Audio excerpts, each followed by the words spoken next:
Buonasera, welcome back to our Italian sessions.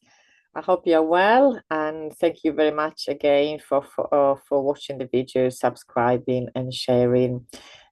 Please feel free to write any comments, suggesting topics, and ask for more clarification or examples on any of my videos. Also, let me remind you that I do private tuition.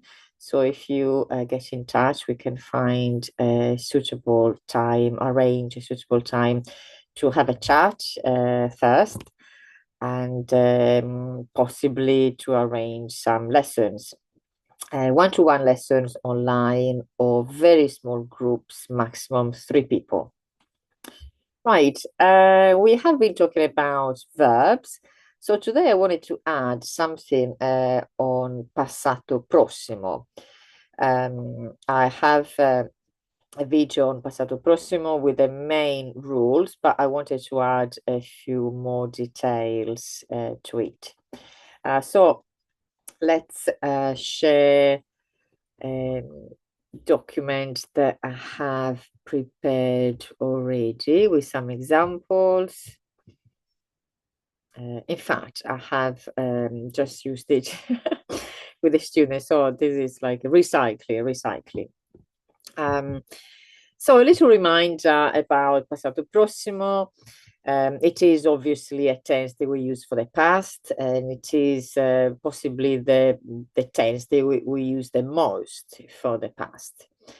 And so here I have some English sentences as well. We are looking at the English first. So we're using the verb to do, which is a very common verb, obviously. I do, as you know, is the present. I did, simple past. So all those tenses in the past tense where there is definitely not grammar terminology, where there is one word, I did, I went, I took, I wrote, I read, etc., etc. That is a simple past or past simple, you'll see either. And also we have the present perfect, which is instead I have done, I have written, I have gone, I have been, etc., etc. 2 words to make up this tense. So this is the present perfect, as I said, which is made up of the main verb in the past tense, which is called participle. And then in order to construct this tense, we also need an assistance from a verb, which in English is the verb to have. So it's called auxiliary verb because it's assisting the main verb in order to construct this tense, which is present perfect in English. So the verb to have loses its meaning here, is usual meaning, which obviously the verb to have has its own meaning. But here it only acts as an assistant or auxiliary verb.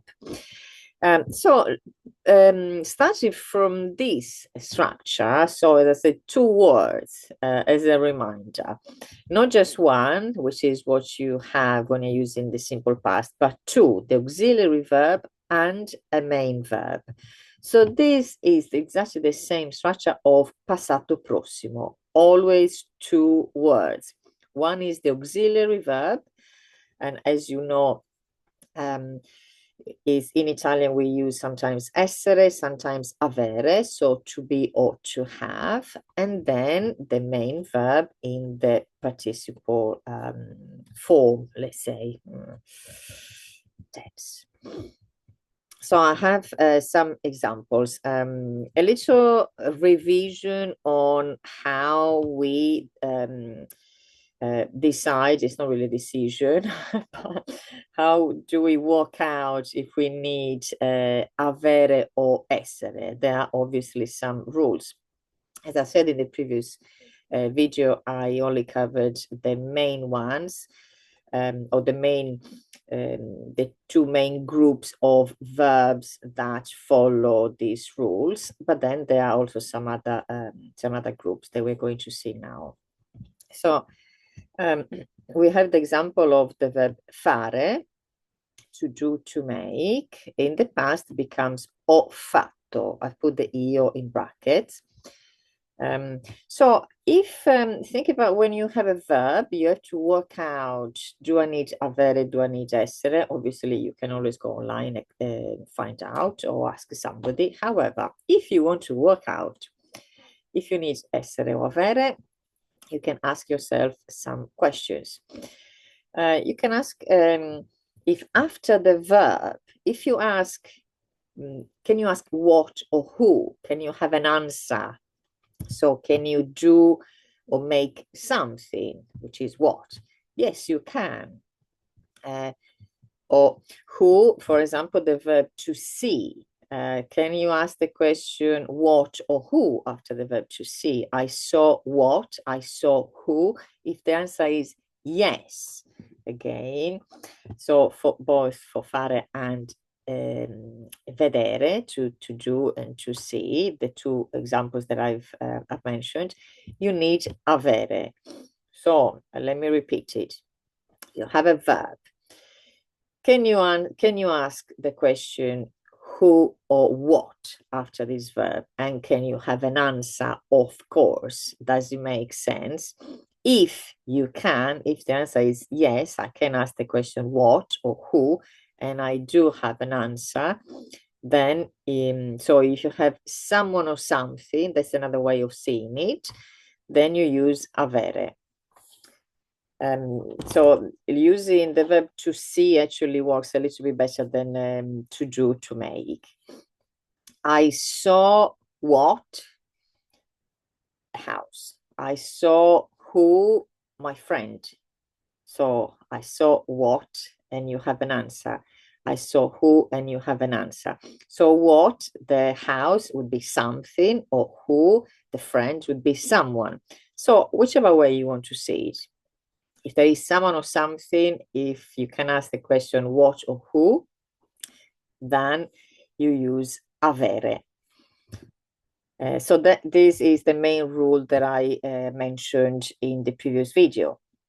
Instead, for other verbs, it wouldn't make sense. You can still ask, obviously, you ask those questions, but they don't make sense.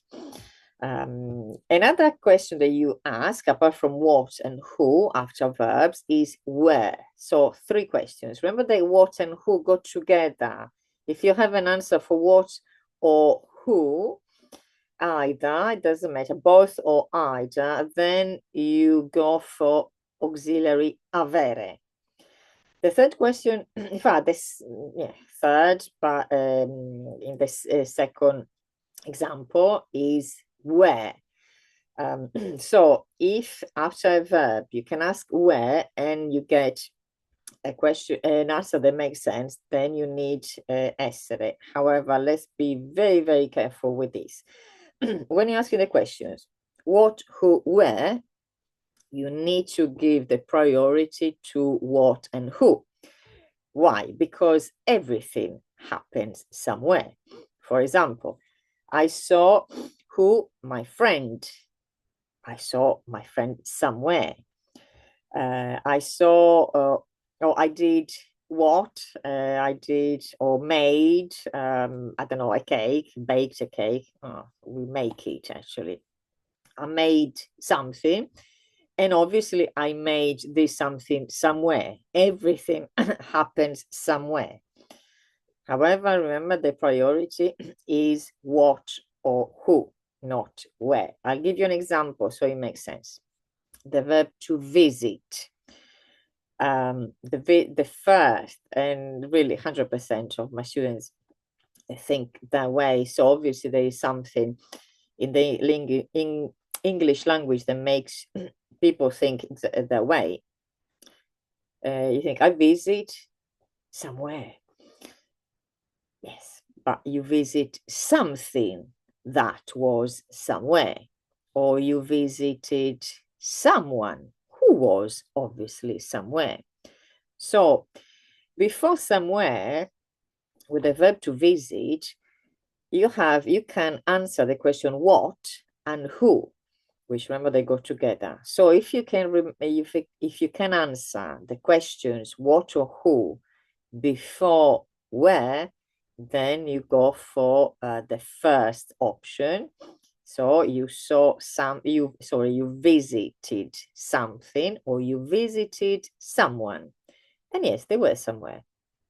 However, as I said, priority goes to the questions what and who, someone or something.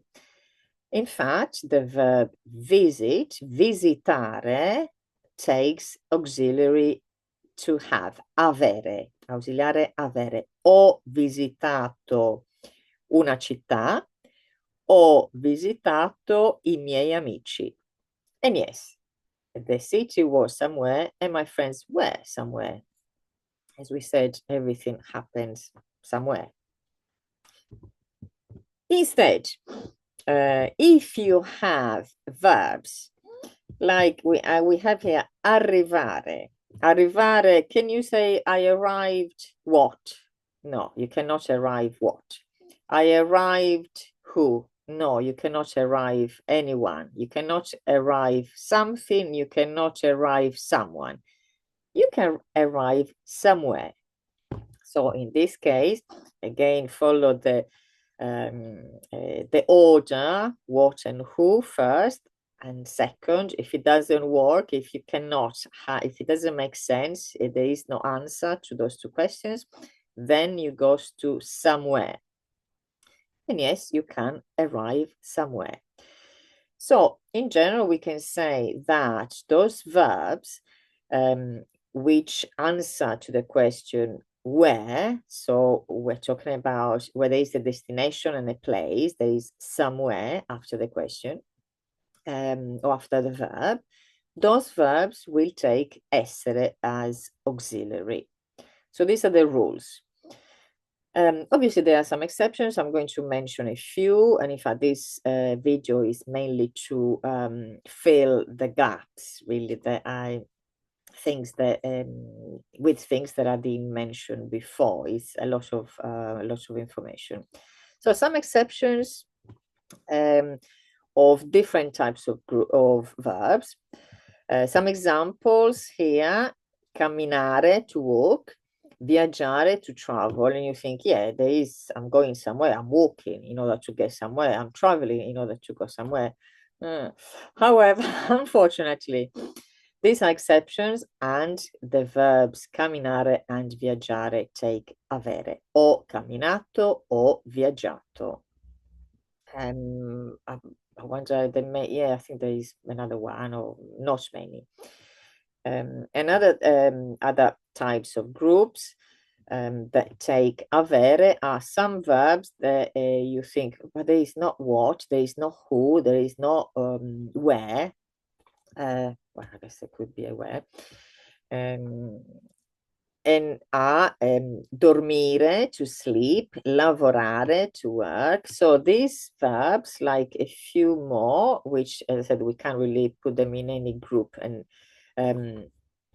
clearly in any group, they'll take avere. As I said, it's a very, very small list, a very short list of verbs that either don't make sense or you don't know where to fit them, to make them fit. They will go on the group of avere as auxiliary. So these are exceptions. Let's go back to, so we said arrivare. So think about the verbs to arrive, to go back, to return to a place, to go out, etc. They're all somewhere. And also not you're moving somewhere to a destination, but you're staying. So to stay, to remain. also those verbs take the auxiliary essere. And so here example, arrivare, sono arrivato o arrivata. Remember that with the auxiliary essere, ausiliare essere, when you're conjugating, you always need to make the verb, the main verb, agree with the person in gender and number. So singular, plural, masculine, feminine. So this happens only with essere. So these are the rules that I mentioned last time, probably in a slightly different way and without the exceptions, I believe. So there are other groups of verbs. For example, we have the reflexive verbs. What are we going to do with those? Reflexive verbs. An example here is svegliarsi, to wake up. So the reflexive verbs will take essere. Io mi sono svegliato o svegliata. So remember the reflexive pronouns go just before the conjugated verb. So in the present tense would be io mi sveglio, mi just before the conjugated verb, sveglio. In the with passato prossimo, remember we have two words, two bits, auxiliary and main verb.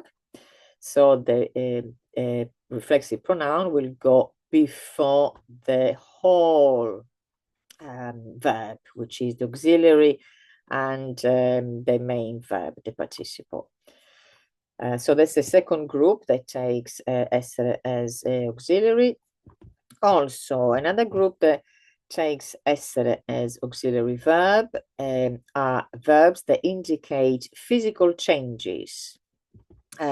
Not many of these, so the groups have less and less verbs. So some examples here: ingrassare, to get fat or to put on weight; dimagrire, to lose weight; diventare, to become, which actually in itself is a verb that indicates change, and also the verb to change. There is an asterisk because we'll come back to this verb in particular, which we can also include in a separate group that makes things, does strange things. So as we said, basically, if a verb, apart from the few exceptions, if after a verb you can have the questions what and who and have the answer with someone or something, you have avere. So if these are the requirements, so you have avere as auxiliary and everything else would have essere. The everything else includes different groups, as we said, the verbs that indicate destination or place, the verbs which are reflexive, the verbs that indicate physical changes.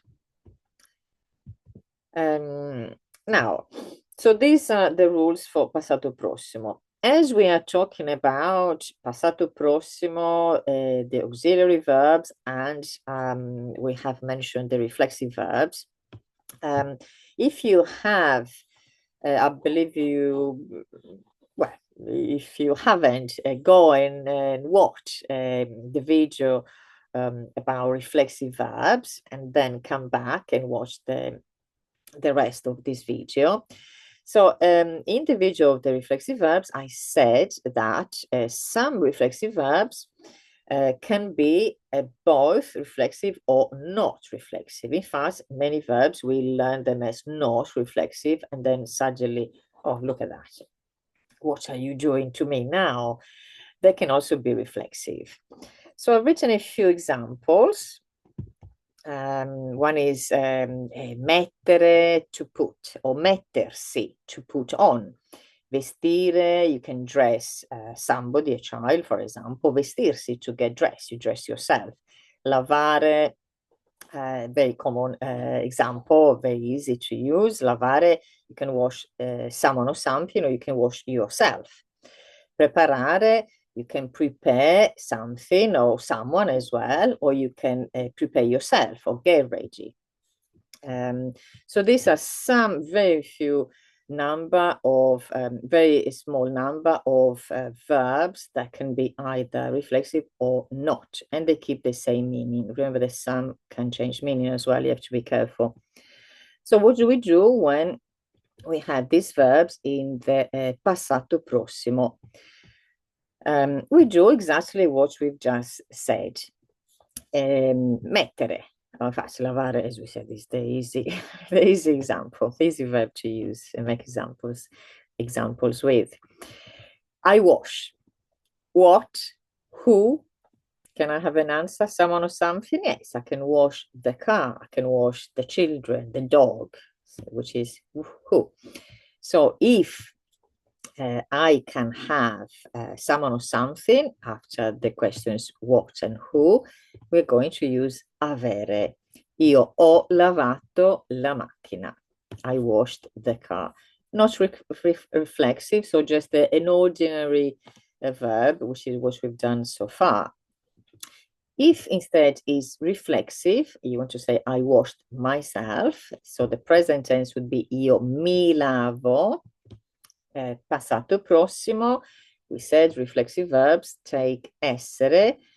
Io mi sono lavato o lavata. As we said, the reflexive pronouns come just before the conjugative verb, the whole conjugative verbs, 2 bits, remember, 2 words, the auxiliary and the main verb. And also remember, there is with the verb auxiliary essere, to be, we always need to make the verb agree according to gender and number. So this last bit relates or is talking about those verbs. Remember, we said that we can find in the reflexive form or not reflexive. As I said, I mentioned there's some reflexive verbs. In fact, some verbs, when they have these 2 different forms, can also change the meaning slightly or more than just slightly. So you need to be aware. Now, cambiare. Cambiare, which I included earlier in the verbs, they indicate physical changes. Physical changes, in the case you need essere. Cambiare also, we can really include it in a separate group, which are some verbs that can have either essere or avere as auxiliary, depending on how we are using them. And in this case, they are not reflexive or not reflexive. They're still not reflexive, ordinary, as I don't know how I'm calling them ordinary, so they're not reflexive. However, they're used in a different specific ways. So cambiare, to change. You can change something or someone. Oh, I don't know, good luck with that. You can change the car, for example. I changed the car. Changed what? The car. So we have avere. However, you can talk about yourself and you say, I am changed, in the sense I am a changed person, thanks to the somebody who was trying to change you. So if you want to say, I am a changed person, I am changed, in the case you're using essere, and so io sono cambiato o cambiata, masculine or feminine. And again, you can have the singular or plural. Like cambiare, we also have some other verbs that do exactly the same. Cominciare, to start, or finire, to finish. For example, you can start something or something starts on its own. For example, if you want to say, I started the lesson with, I don't know, a certain topic. Ho cominciato la lezione con whatever topic. And then you can say the lesson is finished. La lezione è finita. Yes. You can, as I said, I made the examples using one and the other, um, but you can do the same. So you can finish something as well. Ho finito il libro. I finished the book. Writing it or reading it doesn't matter. Or il libro. The book. If you're writing a book, you can say il libro è finito, meaning I have finished writing the book. Ho finito il libro. Ho finito il libro out of context can be either I finished reading it or I finished writing it. Just to be clear. Ho finito il libro, infatti il libro è finito, the book is finished, so I finished writing the book. I think that is it. Also, I'm trying not to make the videos too long. We are going to stop here, and I hope it was clear and it helped you to understand Passato Prossimo a little bit better. As I said before, comments are welcome, and also any requests for more examples or clarification about anything that I said. And thank you again, as I said, for subscribing, watching the videos and liking. And please, if you watch the videos, do like them and consider subscribing if you find them useful. I leave you now, and I do have an idea for our next session, which will be quite useful. Yes, so I'll see you on our next videos. Bye bye. Ciao.